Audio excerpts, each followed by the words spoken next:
अस्सलाम वालेकुम guys. I hope आप लोग बेहतर होंगे, लोग अच्छे होंगे लोग।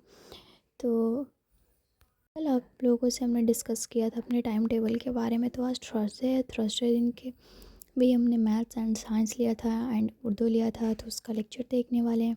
तो अभी तो लेक्चर आया नहीं है पीडब्ल्यू का, तो इस वजह से हम वन सोर्ट से रियल नंबर का लेक्चर देख ले रहे हैं।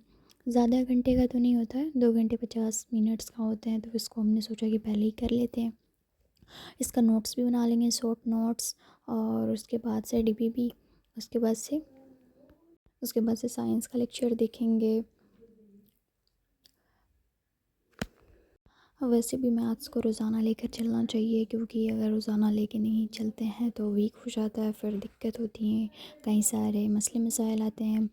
तो बेहतर होगा कि रोज़ाना लेकर चलें। 7 डेज़ होते हैं, 7 डेज़ में ही मैथ्स पढ़ें और रिवाइज़ करें, क्वेश्चन प्रैक्टिस करें ज़्यादा से ज़्यादा। तो हमने फैक्टर्स और मल्टीप्लाइज के बारे में इसमें जाना, और उसके बाद से ये कंप्लीट करके उसके बाद से साइंस का लेक्चर देखेंगे, वो भी कम करेंगे।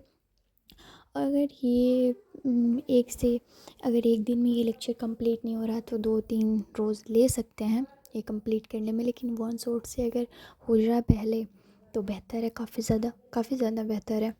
और टाइम टेबल के बारे में तो आपको बताया ही था हमने कल, इसके बाद इस पे डिस्कस किया ही था। उसके बाद से हिंदी का लेक्चर देखना, और फिर से उर्दू का और बुक वगैरह तो आप लोग को बता ही दिया कि सारा ऑनलाइन से मंगाया था। एनसीईआरटी का मैथमेटिक्स था और साइंस था, सारा ऑल एनसीईआरटी का था। वन शॉट से देखकर फटाफट से आप लेक्चर आने से पहले ही अपना लेक्चर कंप्लीट कर लें लोग, तो काफ़ी ज़्यादा बेहतर होगा आप लोगों के लिए। ज़्यादा भारी भी नहीं पड़ेगा, ना ज़्यादा बर्डन रहेगा कि ये चैप्टर को कंप्लीट करना है या नहीं करना है या नहीं हो पाएगा। बहुत कोई सोचता है ये सब बात, पर ये सब नहीं सोचना है। और लेक्चर आने से पहले ही हम लोग वन शॉट लेक्चर से सारा कंप्लीट कर जाएंगे लोग। और हम तो ऋतिक सर से ही मैथ्स पढ़ते हैं, तो काफ़ी ज़्यादा ये बेहतर पढ़ाते हैं, बहुत परफेक्ट पढ़ाते हैं। इनकी मैथ्स ज़्यादा समझ में आती है, क्योंकि 9th में भी हमने इनका ही लेक्चर लिया था, तो काफ़ी ज़्यादा हमको समझ में आया था। बहुत ज़्यादा अच्छा मैथ्स पढ़ाते हैं ये। डरने की क्या बात है, जब ऋतिक सर हैं पढ़ाने के लिए तो कोई टेंशन ही नहीं लेनी है, क्योंकि ये बहुत अच्छा बेसिक से मैथ्स पढ़ाते हैं, बेसिक से एकदम परफेक्ट। उसके बाद से मैथ का लेक्चर कंप्लीट करके उसके बाद से इसका क्वेश्चन प्रैक्टिस कर लें, डीपीपी सॉल्व कर लें, सारा कुछ सॉल्व करने के बाद से। लेकिन सेल्फ़ स्टडी भी करना ज़रूरी होता है, तो 5 आवर्स हमारे ख़्याल से बेस्ट होगा बहुत ज़्यादा। चाहे कुछ भी हो जाए, लेकिन सेल्फ़ स्टडी करना है 5 आवर्स तक। खुद का भी आप लोग टाइम टेबल बना लें 10th क्लास का, क्योंकि ज़्यादा आसानी होती है उससे।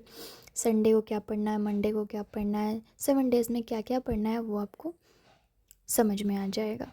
जब तक शेड्यूल नहीं बनेगा तब तक समझ में नहीं आएगा कि कौन किस दिन पढ़े बुक।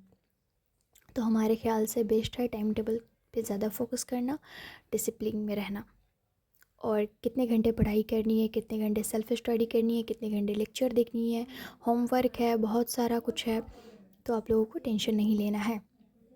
लोग जो भी बुक्स लेंगे वो एनसीईआरटी का लीजिएगा लोग, क्योंकि उसी में से ज़्यादातर क्वेश्चन आता है, क्वेश्चन भर भर के उसमें रहता है, वही आता है एग्ज़ाम में। कोई बुक्स वगैरह नहीं तो फिर दिक्कत हो जाएगी।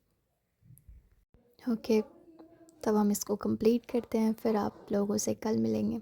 खुदा हाफिज़।